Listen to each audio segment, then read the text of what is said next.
उस माँ को याद करना होगा, उस शिक्षा की देवी सावित्रीबाई फुले और ज्योतिबा फुले को याद करना होगा। आज अगर हम सब पढ़े लिखे हैं तो इसमें किसकी देन है, किन्होंने अपनी कुर्बानी दी, तो जरा इसे सुनेंगे।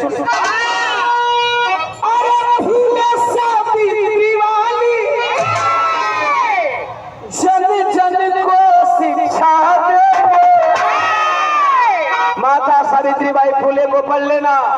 अपनी माताएं बहनों से मैं कहना चाहूंगा, आपको घूंघट से बाहर निकलने का अधिकार नहीं था, आपको पढ़ने का अधिकार। जैसा कि अभी अध्यक्ष जी ने बताया, ये जो महिला बिल पास हुआ है आरक्षण का, ओबीसी वालों के हक में, सॉरी ये शेड्यूल कास्ट अनुसूचित जाति वालों का ही आरक्षण महिलाओं को दे दिया गया। उसमें अब आपका सुरक्षित रिजर्व कोटा नहीं है। हम है 85%, हमें हक कितना मिलता है 27%, उसमें भी काउंट कर लो भाई। अभी नेताजी ने बताया हम किसी भी सर्वोच्च पद पे नहीं है। यही कुल बिरहवा में बताते हैं तो कुछ लोग कहते हैं बिरहा नहीं जाता है, नेतागिरी करता है। अरे यार क्यों न करे, नेतागिरी हमारे बाप दादाओं ने हमें विरासत में दी है, हम नहीं करेंगे तो तुम करोगे, हम नहीं करेंगे तो तुम करोगे। अगर बिरहा में अपने हक की बात करता हो, बिरहा में बहुजन समाज की बात करता हो, बिरहा में एससी एसटी ओबीसी की बात करता हो, तो फिर कहते हो राजनीति करते हो। अगर अपने समाज की बात करना राजनीति है तो समझ लो मैं राजनीति करता हूँ।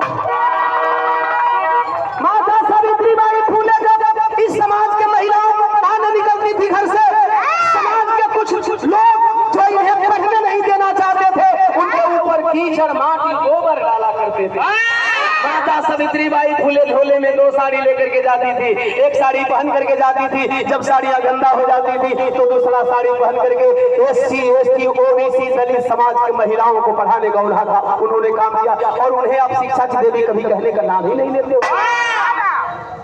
आपके लिए असली शिक्षा की देवी वही है जिन्होंने, आदरणीय राजेश यादव कंटिन्यू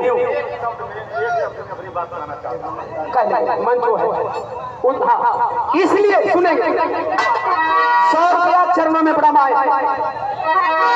अरे फुले सावित्रीबाई की जन जन को शिक्षा दे, अरे गुरु रविदास वाली घर घर में शिक्षा दे।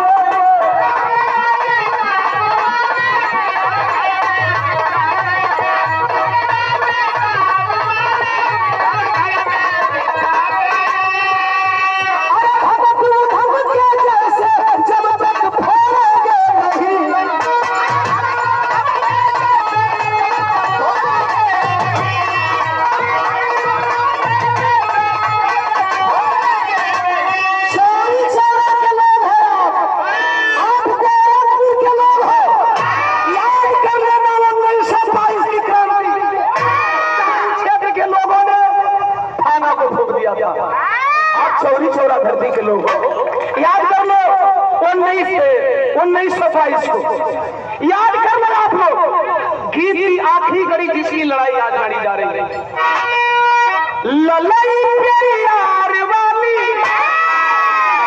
ललई पेरियार, पेरियारिनी रमा स्वामी जिन्होंने सच्ची रामायण लिखा और उसका हिंदी रूपांतरण किसने किया, इस उत्तर प्रदेश का एक यादव समाज का लाल, जिन्हें उत्तर भारत का पेरियार कहा जाता है। पेरियार ललई सिंह यादव जी ने, जिन्होंने क्या सीखा, याद करना भैया, आदरणीय कालीशंकर भैया, एक चीज आपको मैं बता देना चाहता हूं, याद कर लीजिए कि आपने भी याचिका दायर किया है। अगर पेरियार ललई सिंह जीत सकते हैं तो फिर कालीचरण यादव भी अपना केस जीतेंगे, इसमें कोई शक नहीं है। प्रकाश दीवाना कह रहा है, उमड़ा हुआ जन सैलाब कह रहा है कि आने वाले कुछ समय के बाद इस उत्तर प्रदेश में भी जातीय जनगणना होगी और प्रदेश के नेताओं को कराना पड़ेगा। इसलिए 2 कड़ी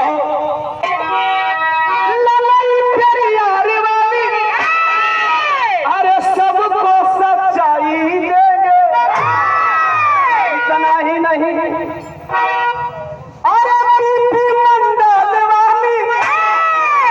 हमारी गीत हमेशा वही वार करती है जैसा महफिल होता है।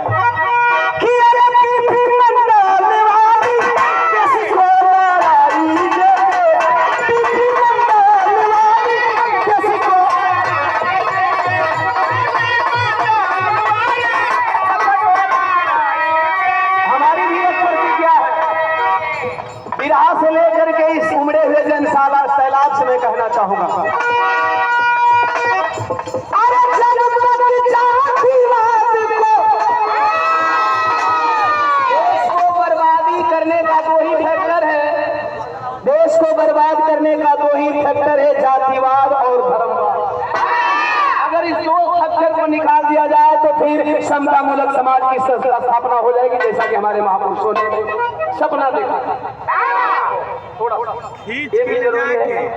राम अग्रह यादव प्रधानाचार्य रामचंद्र यादव जी, राजधानी गोरखपुर एवं प्रबंधक रामचंद्र यादव जी, किसी कॉलेज के डिग्री कॉलेज के मैलानी है, आपके द्वारा 500 रुपया ये तीनों महानुभावों के द्वारा। ए भैया समय का पाबंदी बा, 30 सेकंड में गाना खत्म करो, जेकर फरमाइश बनावत नहीं खैनी के बाद में सुन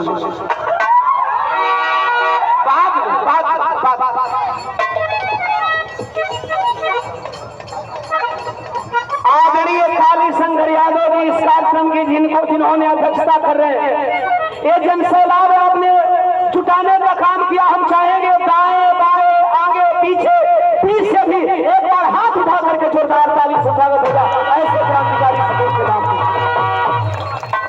बहुत बहुत प्रणाम, क्रांतिकारी सैल्यूट।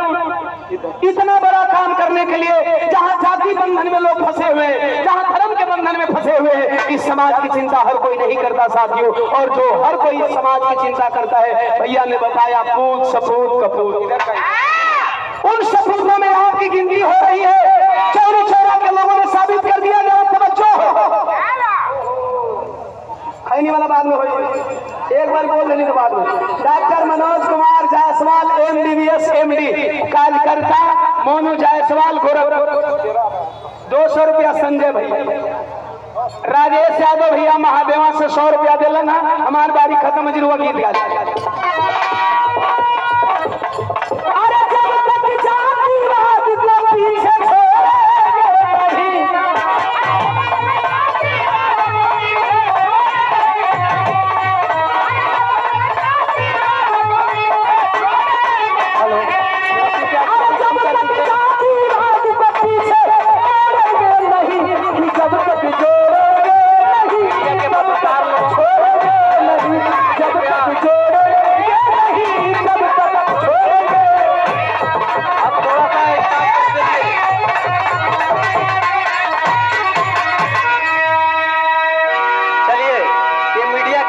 बाइट ले रहे हैं, ये बाइट हो जाए और तब तक मैं अपने संरक्षक आदरणीय डॉक्टर मनोज गुप्ता जी से चाहूंगा कि आए, डॉक्टर मनोज जायसवाल जी से कि आए और धन्यवाद ज्ञापित करें इस कार्यक्रम के लिए।